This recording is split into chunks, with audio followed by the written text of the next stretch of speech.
No tempo de Dom João, governar Portugal era viver na defesa, temer constantemente os vizinhos, maiores, mais fortes e poderosos. No Brasil, o soberano destas vastas terras descobriu que havia uma enorme diferença. Naquela época, tamanho era documento. A conquista de territórios, uma carta na manga, para negociar a qualquer momento, em períodos de guerra ou quando chegasse a paz.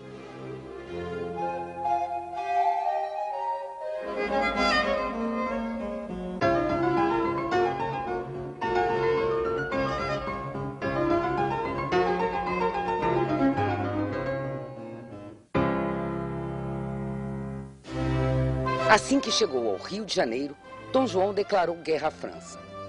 Enviou ordens ao povo e ao exército que combatesse o invasor em solo português e planejou dar um troco a Bonaparte. Pelo manifesto de 2 de maio, declara Sua Alteza Real guerra a Napoleão e aos franceses. Permite a seus vassalos na Europa, no Brasil e nos domínios ultramarinos, repelir, por mar e por terra, os seus inimigos e fazer-lhes guerra.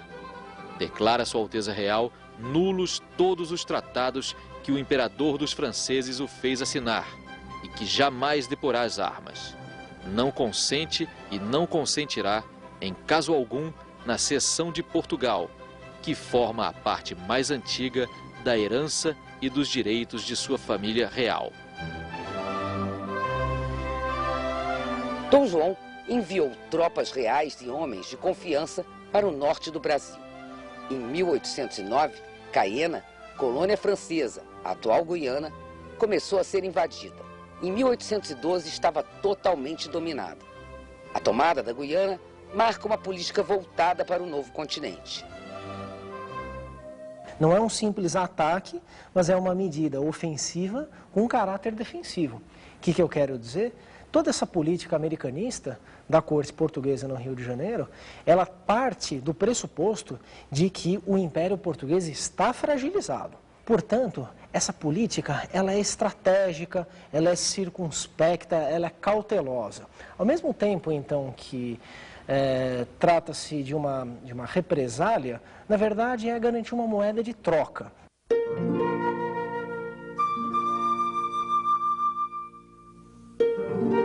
As tropas reais partiram de Belém do Pará e, pela selva, invadiram a Guiana Francesa. Era uma represália a Napoleão Bonaparte, mas os comandantes tinham também ordens expressas do príncipe regente Dom João para entrar no Jardim Botânico de lá, o Jardim Gabriele, e roubar o maior número de especiarias e plantas exóticas que encontrassem.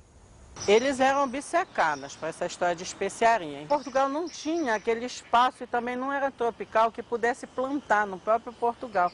Então eles procuraram transferir para cá. Então eles trouxeram tudinho, na primeira etapa aqui para o Pará. E depois isso provavelmente abasteceu o Jardim Botânico, que o Dom João VI também criou. Além de anexar o território de Caiena ao Brasil, a invasão ainda privou os franceses de obter as melhores madeiras para a construção de navios e bases para canhões, e que vinham da América do Sul. Eram as madeiras de lei, nome que os brasileiros deram às melhores árvores da Amazônia e da Bahia: cumarus, maçarandubas, jequitibás, perobas, jacarandás, mognos, hoje madeiras raras.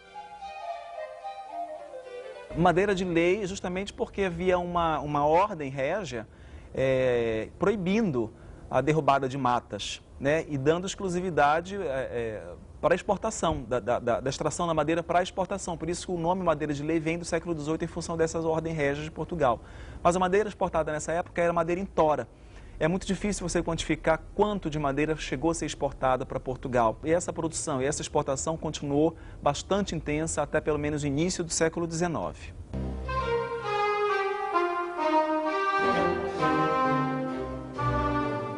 A estratégia foi fundamental também para o desenvolvimento de um antigo plano. Dom João mandou para o Grão-Pará o principal técnico botânico de Caiena. As novas espécies foram aclimatadas em Belém. Quando eles chegam na Guiana Francesa, eles conhecem um jardim botânico de Caiena, conhecido como Lago Gabriel, e fazem verdadeiro saque nesse jardim botânico. Eles transferem centenas de mudas, primeiramente para Belém. Belém se torna o primeiro centro de dispersão de muitas espécies que hoje são muito comuns no Brasil. De Belém, essas plantas são enviadas para São Luís, depois para Olinda, onde se constrói um jardim botânico especificamente para o trânsito desses vegetais, e depois para o Rio de Janeiro. Assim que o acervo todo do Jardim Botânico Caiena passa para o Brasil e vai terminar no Rio de Janeiro. De todos os jardins de aclimação de plantas criados no Brasil, o maior e mais importante foi o do Rio de Janeiro, fundado pelo próprio Dom João e o único que existe até hoje.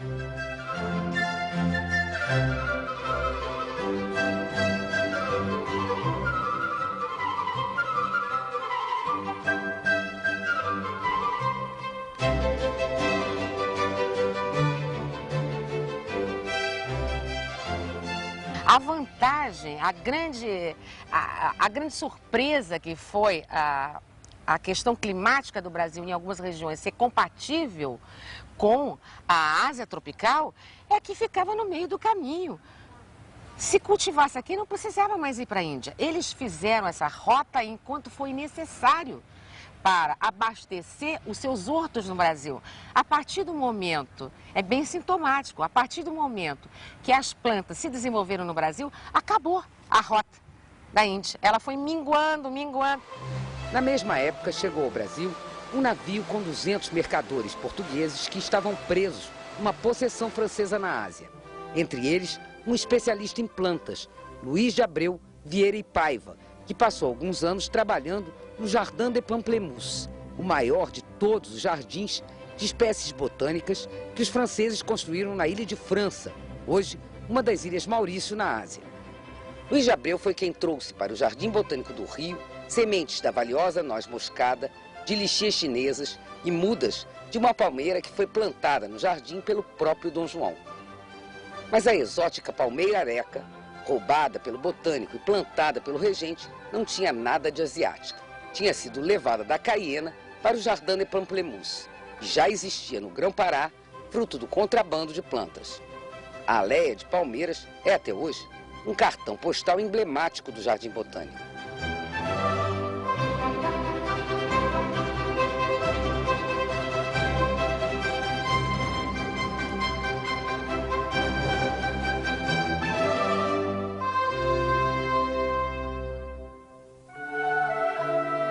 Tomada a Guiana ao norte, Dom João voltou os olhos para o sul, para a banda oriental do Rio da Prata, o que hoje é o Uruguai.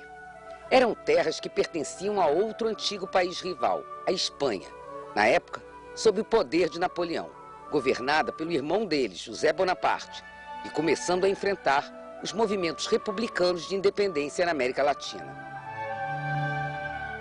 A partir de 1810, principalmente, toda a fronteira sul do Império do Brasil, que fazia fronteira com o antigo vice-reino do Rio da Prata, começará a ser ocupada por forças militares organizadas pelo governo de Buenos Aires. É um governo revolucionário, é um governo que rompe com as instâncias governativas espanholas, esse que se forma em 1810 em Buenos Aires, e é um governo, então, que manda exércitos para obtenção de apoio em várias regiões do vice-reino, portanto, nessa fronteira com o Brasil. O movimento republicano no Prata provocou uma reação imediata da princesa Carlota Joaquina. Dona Carlota era irmã de Fernando VII, o rei da Espanha, que foi preso por Napoleão. Ela não era, então, a monarca da Espanha, e não existia nada que garantisse que ela viria a se tornar uma rainha da Espanha. O que ocorre? Não havendo o legítimo rei na Espanha, que é Fernando VII, ele está preso, está impedido de governar. Tem um rei francês no lugar, José Bonaparte, que Napoleão colocou lá na marra, no lugar de Fernando VII. Há um vazio de poder, O que ocorre, então? Dona Carlota Joaquina percebe a possibilidade de que ela preencha esse espaço de poder, tornando-se, então, uma regente do Império Espanhol em substituição ao seu irmão. Veja, essa é uma solução improvisada. essa é uma solução que, mesmo enquanto projeto, porque isso não chegou a acontecer na prática, ela era mais ou menos imprevista, não era normal que isso acontecesse. Então, a simples possibilidade de que isso ocorra mostra a gravidade da situação política na Espanha. Carlota Joaquina recebeu inicialmente um forte apoio para esse projeto, da corte portuguesa e dos aliados ingleses. O que determina a existência desse projeto são outros interesses. Interesses pessoais dela, mas interesses da própria corte portuguesa, que de início apoia esse projeto. O principal ministro de Dom João, Dom Rodrigo de Sousa Coutinho, de início, ele apoia esse projeto. E também o gabinete britânico, de início, sustenta essas pretensões de Dona Carlota. Depois, as circunstâncias vão mudando, tudo muda muito rapidamente nesse contexto. A Grã-Bretanha e o próprio gabinete de Dom João vão retirando o apoio e Dona Carlota vai ficando mais ou menos isolada. Dom João mandou tropas à Banda Oriental do Prata, mas não botou Carlota no poder. A Banda Oriental por aqui ficou conhecida como Província Cisplatina.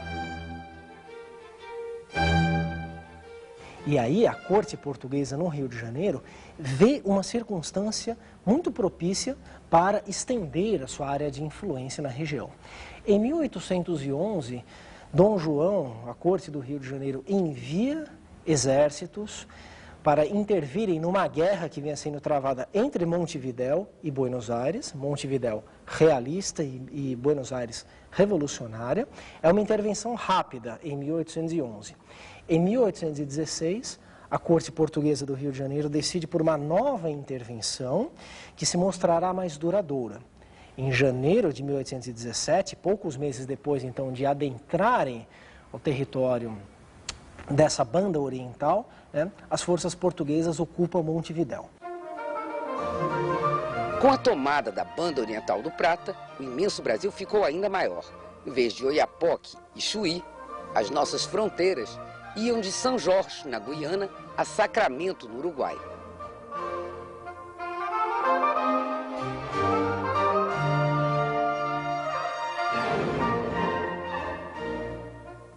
Era preciso povoar esse vasto território. Dom João queria que esse povoamento fosse lucrativo e planejou a vinda de imigrantes. Os primeiros foram 3.500 chineses, agricultores e técnicos especializados no plantio do chá. O chá floresceu no Jardim Botânico, às margens da lagoa e na Fazenda Real de Santa Cruz. O projeto era espalhar o cultivo e os chineses pelo país, mas quando a produção cresceu, o plantio foi desacreditado pelos competidores estrangeiros, principalmente pelo Império Britânico, eterno aliado de Portugal até a página 20. Chá de primeira. Warren Dean fala disso, era de excelente qualidade. Mas como é que o Brasil ia competir com o mercado internacional dominado pelos ingleses? Os ingleses estavam no Ceilão, na Índia, produzindo chá em todo lugar. E eram o principal aliado de Portugal. Pois é, o principal aliado, parceiro comercial. Não podia competir. Então não teve chance. O plano de Dom João de transformar o Brasil num grande produtor de chá e especiarias não se realizou naquele período. Mas apesar das críticas dos estrangeiros, o tempo provou que Dom João não sonhava o impossível. Tanto que hoje o Brasil exporta pimenta do reino para a própria Índia. Em 1815, com Napoleão derrotado, o Congresso de Viena estabeleceu os acordos de paz na Europa. Dom João devolveu a Guiana aos franceses e levou o Brasil a Reino Unido, junto com Portugal e Algarves. Negociou a união da Casa de Bragança com os poderosos Habsburgos, com o casamento do príncipe Dom Pedro e a arquiduquesa Leopoldina da Áustria. Depois da morte da mãe, Dona Maria I, se tornou o primeiro rei aclamado na América. Oficialmente, o Brasil deixou de ser colônia. A Banda Oriental permaneceu anexada sob o nome de Província Cisplatina até 1828, quando, depois de uma guerra sem vencedores entre os já independentes Brasil e Argentina, passou a ser território livre, a República do Uruguai. Como consequência dos acordos feitos depois da queda de Napoleão Bonaparte, outra leva de imigrantes iria povoar nossas terras. Nas serras em torno do Rio de Janeiro, Dom João planejou melhorar a qualidade do gado e a produção de derivados de leite. Ele queria também aumentar o número de pessoas brancas nessa região. Foi quando vieram os primeiros imigrantes suíços para o Brasil. Dom João criou essa cidade por decreto para receber os novos moradores. Nova Friburgo, no estado do Rio, com seus vales e montanhas, era uma escolha baseada no clima da região serrana. Veio um grupo muito grande da Suíça de imigrantes e eles eram formados, como previa o contrato de imigração firmado entre a coroa portuguesa e o governo do cantão de Friburgo, na Suíça. Eles eram carpinteiros, oleiros, ferreiros, médico, pároco, professor, farmacêutico, veterinário, enfim. Eles representavam todas as profissões que uma cidade deveria ter para o seu bom funcionamento no século XIX. E você já tem um processo de condenação da escravidão. Você tem no Brasil, com a chegada no período da chegada da corte, você tem uma diferença muito grande entre a população negra e a população branca. Os negros eram infinitamente maiores do que os brancos. Com a independência do Haiti no início do século XIX, houve um medo da corte que houvesse uma revolta negra aos moldes do que houve no Haiti. E com isso, Nova Friburgo significou a chance de fixação de colonos europeus, brancos e católicos aos arredores, nos arredores da corte, nos arredores do Rio de Janeiro.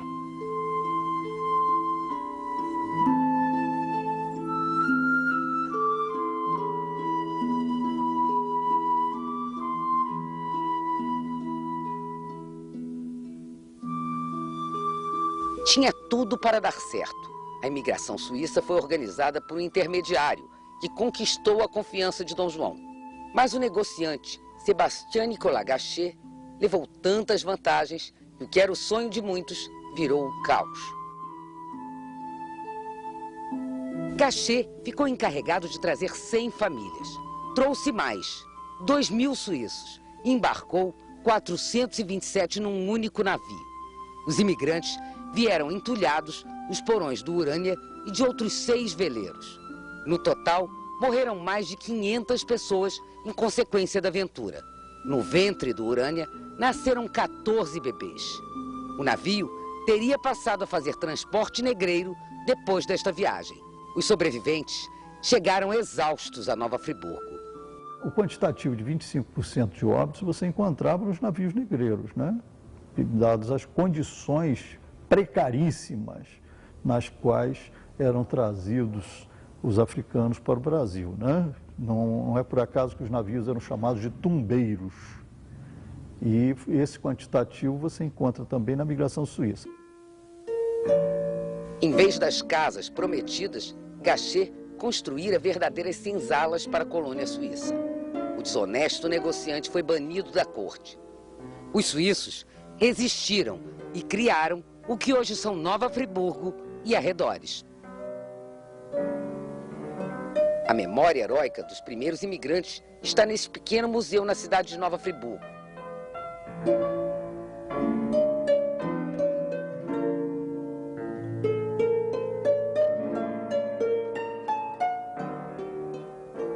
Os descendentes das famílias pioneiras povoam a região até hoje.